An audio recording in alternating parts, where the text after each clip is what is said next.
भारत माता की, भारत माता की, भारत माता की। जय जय श्री राम, जय जय श्री राम। समवेत भद्रमंडली,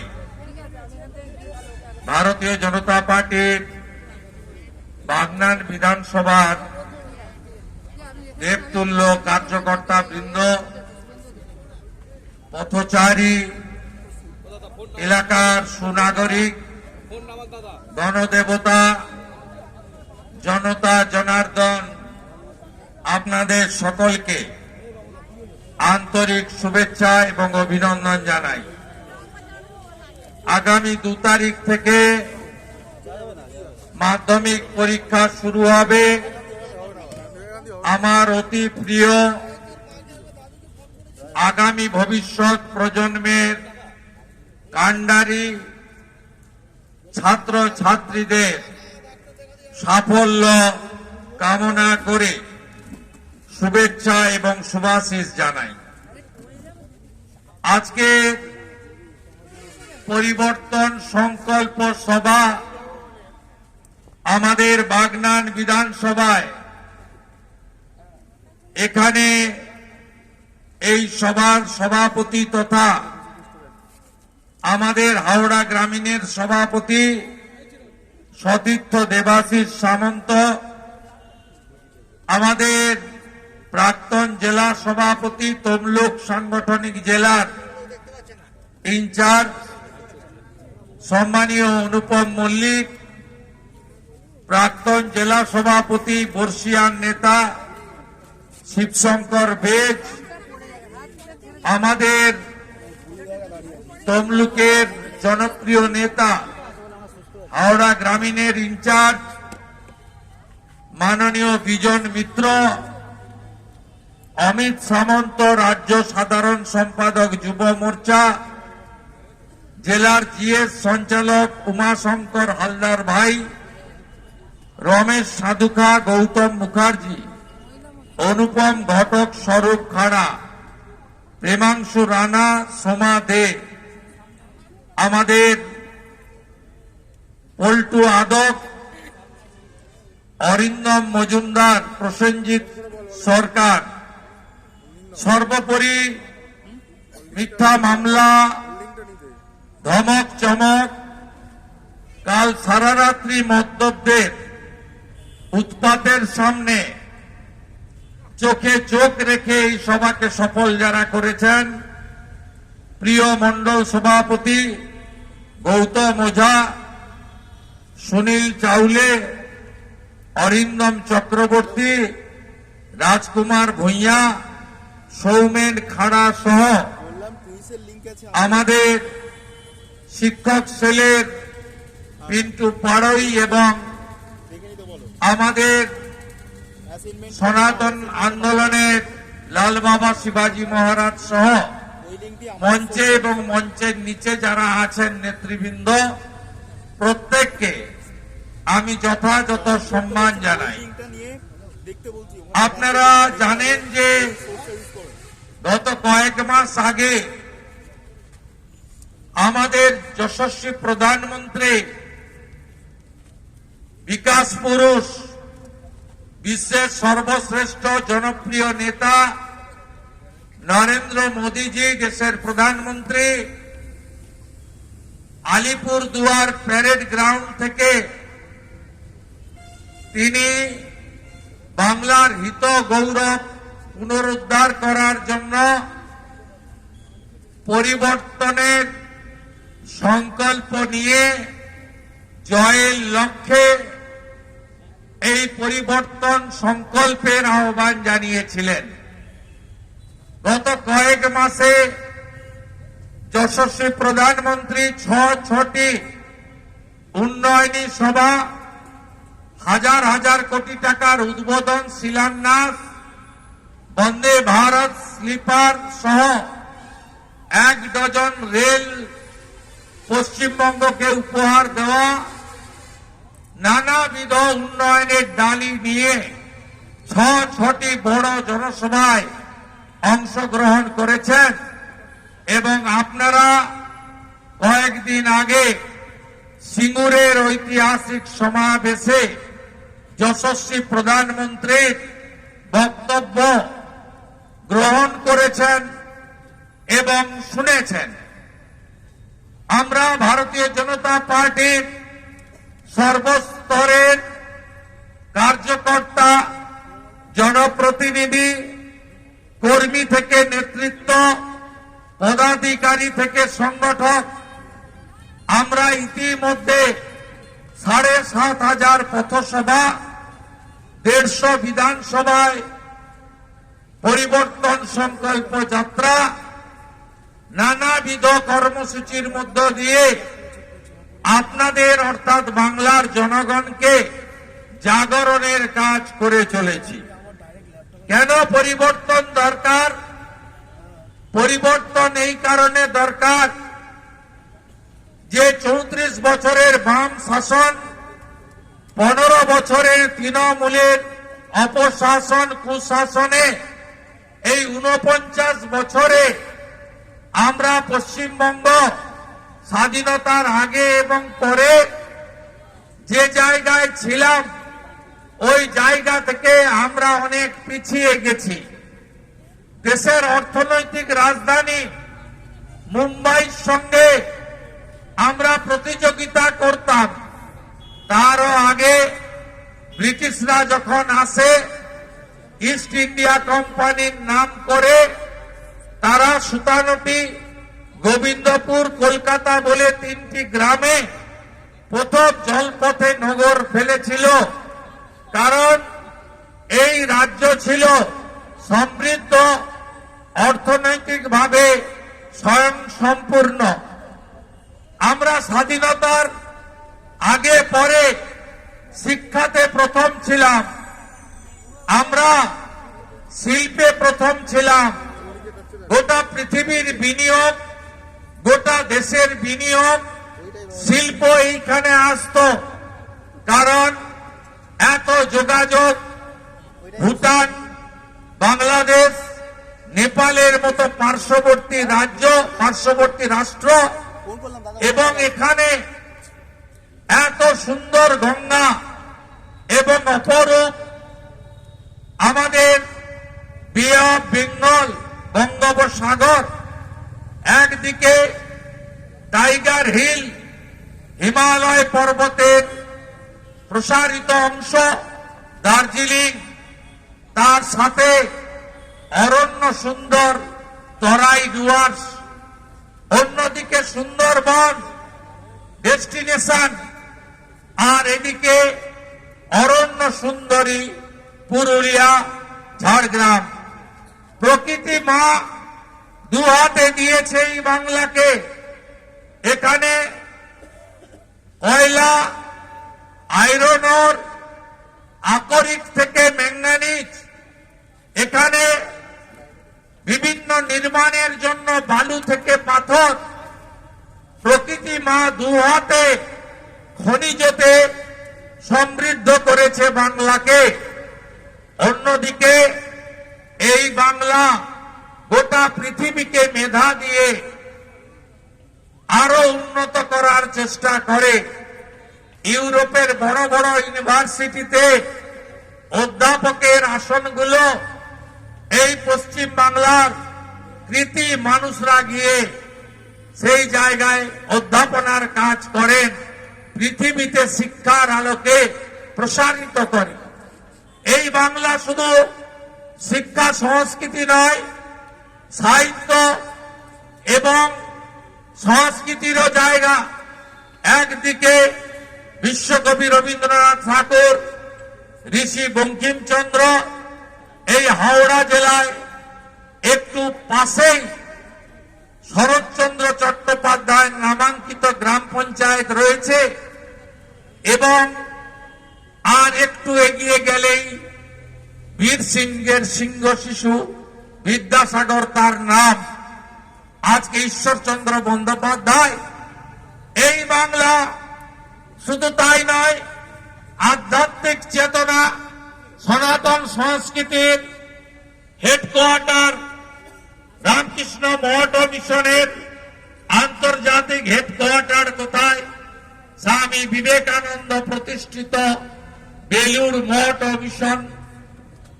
ভারত সেবা সংঘের হেডকোয়ার্টার, আন্তর্জাতিক হেডকোয়ার্টার কোথায়? বালিগঞ্জ। স্বামী প্রণবানন্দ প্রতিষ্ঠিত ইসকনের আন্তর্জাতিক হেডকোয়ার্টার কোথায়? যে হরে কৃষ্ণ মন্ত্রকে পৃথিবীর বহু সংখ্যক দেশে ছড়িয়ে দিয়েছিলেন শ্রীলা প্রভুপদ, মায়াপুর ইস্কন তার আন্তর্জাতিক হেডকোয়ার্টার। যে শ্রীলা প্রভুপদ তিনি কেবলমাত্র প্রভু শ্রী চৈতন্য দেবের বাণী নয়, তিনি পুরী ধাম জগন্নাথ ধামের আমাদের পবিত্র রথযাত্রা একেবারে আমেরিকা, আফ্রিকা থেকে, ইউরোপ থেকে, এশিয়ার বিভিন্ন দেশে, আফ্রিকার বিভিন্ন দেশে রথযাত্রাকে ছড়িয়ে দিয়েছিলেন। সেই বাংলায় দাঁড়িয়ে আজকে আমরা কি দেখছি? এই বাংলাতেই কুমারী পূজা স্বামী বিবেকানন্দ চালু করেছিলেন বেলুড় মঠ ও মিশনে। ছোট ছোট শিশু কন্যাকে অষ্টমীর দিন দেবী মা দুর্গা রূপে পূজিত করা হতো। আজকে যে বাংলায় জগৎজননী মা শারদা মণি এবং রানী রাসমণির দক্ষিণেশ্বর থেকে শুরু করে পবিত্র কালীঘাট, একদিকে তারাপীঠের তারামা, অন্যদিকে কোচবিহারের মদন মোহন জিউর মন্দির, অন্যদিকে ঠাকুর হরিচাঁদ ঠাকুর, ঠাকুর গুরুচাঁদ ঠাকুর, তাদের ওপারের ওড়াকান্দি, এপারের ঠাকুরনগর মতুয়া ধাম, জয় হরিবল। এই যে গোটা রাজ্যে আজকে এই আধ্যাত্মিক চেতনার জাগ্রত ভূমি, সেখানে আজকে কি অবস্থায় দাঁড়িয়েছি?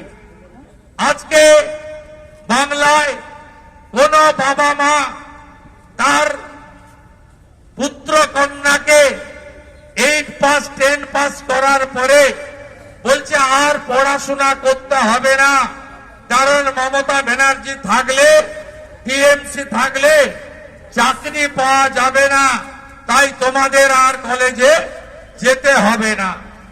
আমরা ছাত্র রাজনীতি করে উঠে এসেছি, কলেজের গেটে লড়াই করে কলেজের সিআর জিতেছি, আমরা ছাত্র সংসদে জিএস ছিলাম।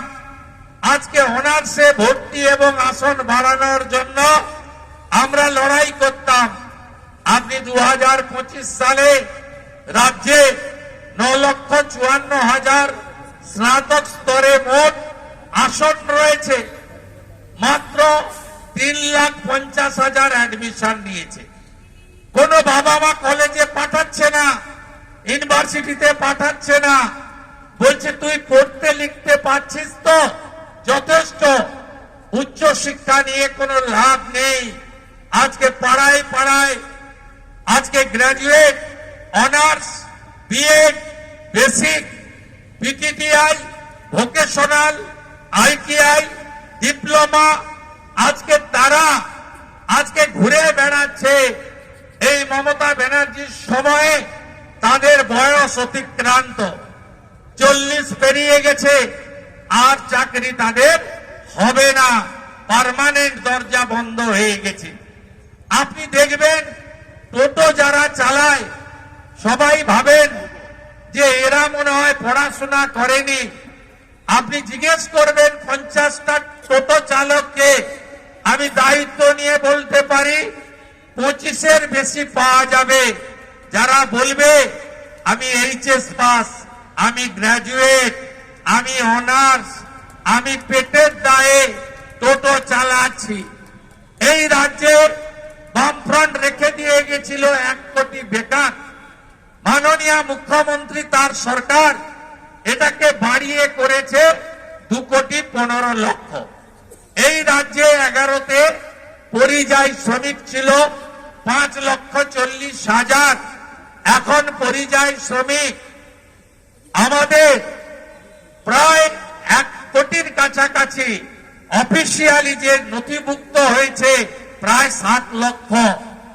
যে কোনো গ্রামে যান, বাগনানের একটু ভিতরের দিকে, এদিকে শ্যামপুর, ওদিকে আমতা উদয়নারায়ণপুর, এদিকে উলবেড়িয়ার গ্রামগুলোতে দেখবেন প্রত্যেকটা গ্রামে অন্তত 100 জন করে যুবক, তারা পরিযায়ী শ্রমিক হয়ে, তারা অনেকেই অবিবাহিত, অনেকেই তাদের স্ত্রী এবং ছোট ছোট বাচ্চা ছেড়ে রেখে, বৃদ্ধ বাবা মাকে বাড়িতে রেখে তারা পরিযায়ী শ্রমিক হয়ে কোন রাজ্যে গেছে? বিজেপি শাসিত রাজ্যে। 20টা বিজেপি শাসিত রাজ্যে কর্মসংস্থানের দিগন্ত উন্মোচিত হয়েছে। গুজরাটের কথা বলেন, গুজরাট হতে দেব না। গুজরাটে শিল্প কর্মসংস্থান তার দ্বার ওপেন হয়ে গেছে। মহারাষ্ট্রে যান, উত্তরপ্রদেশ বিনিয়োগের জায়গা। প্রত্যেক মাসে এক একজন করে মুখ্যমন্ত্রী আসেন।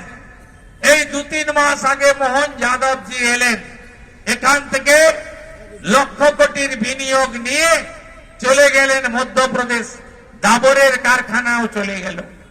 কয়েকদিন আগে উড়িষ্যার মুখ্যমন্ত্রী এলেন মোহন মাঝিজি, তিনি এসে সবাইকে আহ্বান করলেন যে চলুন আপনারা উড়িষ্যাতে, আপনাদের আমি 7 দিনের মধ্যে জমি দেব, 7 দিনের মধ্যে লাইসেন্স দেব, আপনাদের কাউকে তোলা দিতে হবে না, কাটমানি দিতে হবে না, সিন্ডিকেট নেই, আপনারা নির্ভয় নিশ্চিন্তে কাজ করবেন এবং যতদিন না কারখানা হয় আমরা আপনাদের ইনসেন্টিভিয়াস দেব, আপনাদের ইলেকট্রিকের বিল দিতে হবে না, জল ফ্রি, আপনাদের লোনের ব্যবস্থা করে দেব এবং লোনও শোধ করবেন কারখানা চালু হওয়ার পরে।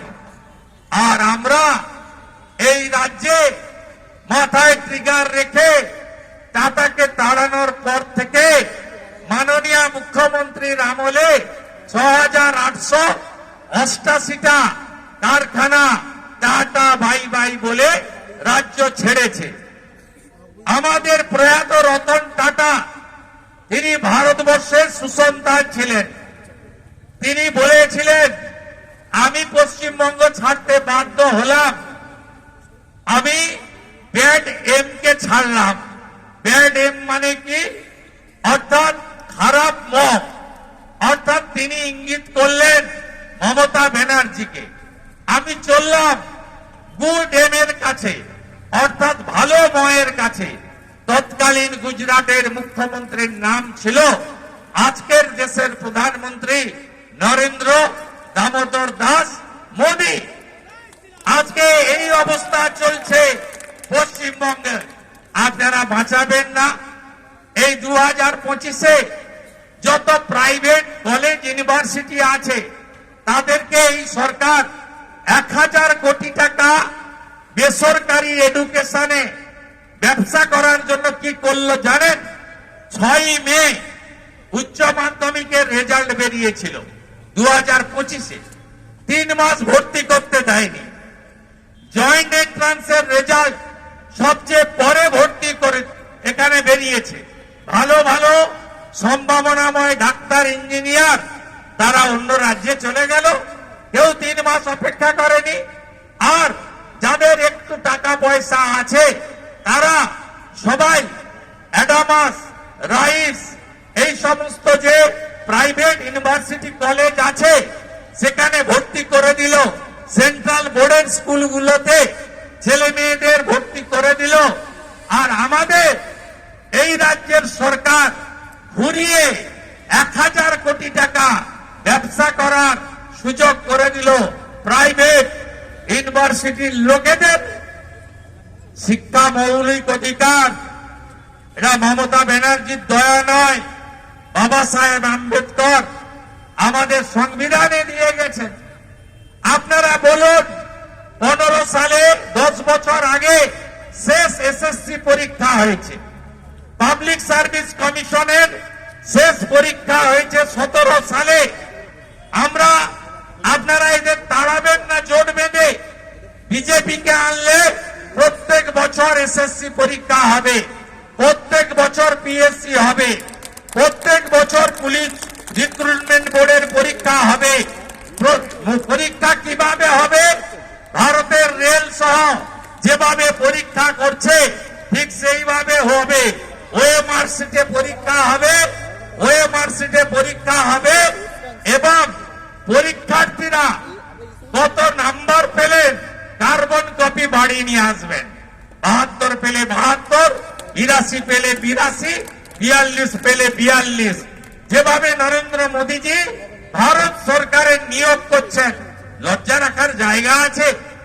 South eastern rail, eastern rail কোন পরীক্ষা পশ্চিমবঙ্গে করছে না জানেন? কিন্তু পশ্চিমবঙ্গের ছেলে মেয়েরা পরীক্ষা দিচ্ছে, চাকরিও পাচ্ছে। সব পরীক্ষা নিয়ে চলে গেছে উড়িষ্যাতে সেন্টার। কারণ এখানে স্কুলগুলো বা পরীক্ষার সেন্টারগুলো নিরাপদ নয়।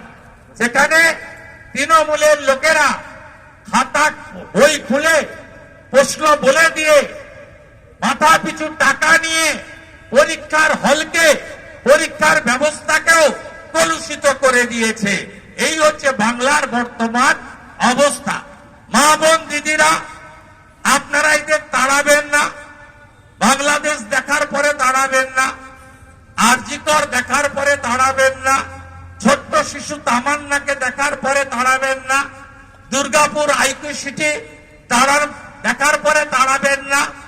আপনারা জানেন 21 সালে নির্বাচনের পরে এই বাইনানে একজন মূক বধির 65 বছরের বৃদ্ধাকেও এই যে তোলামূলের জিহাদিরা, গুন্ডারা, জঙ্গিরা, কাটমানি খোরেরা, মদ্যপরা, যারা এই সভাটাও বানচাল করার জন্য গতকাল রাত্রি থেকে আজকে দুপুর অব্দি চেষ্টা করেছে, তারা তারা তারা মূক বধির মাকেও ছাড়েনি। এদের তাড়াতে গেলে আরেকটা বড় লড়াই করতে হবে। লড়াই তো আমরা আগেও করেছি, আমরা না করলেও আমাদের পূর্বপুরুষরা করেছে। কবে করেছে? স্বাধীনতার আন্দোলনে করেছে। এই পশ্চিমবঙ্গ নেতাজি সুভাষচন্দ্র বসু থেকে শুরু করে এই পশ্চিমবঙ্গ বিনয় বাদল দীনেশ থেকে শুরু করে অবিভক্ত বঙ্গের মাস্টার দাস সূর্য সেন থেকে শুরু করে যতীন দাস থেকে শুরু করে এই পাশেই মেদিনীপুরে একদিকে মাতঙ্গিনী হাজরা, অন্যদিকে ক্ষুদিরাম বসু,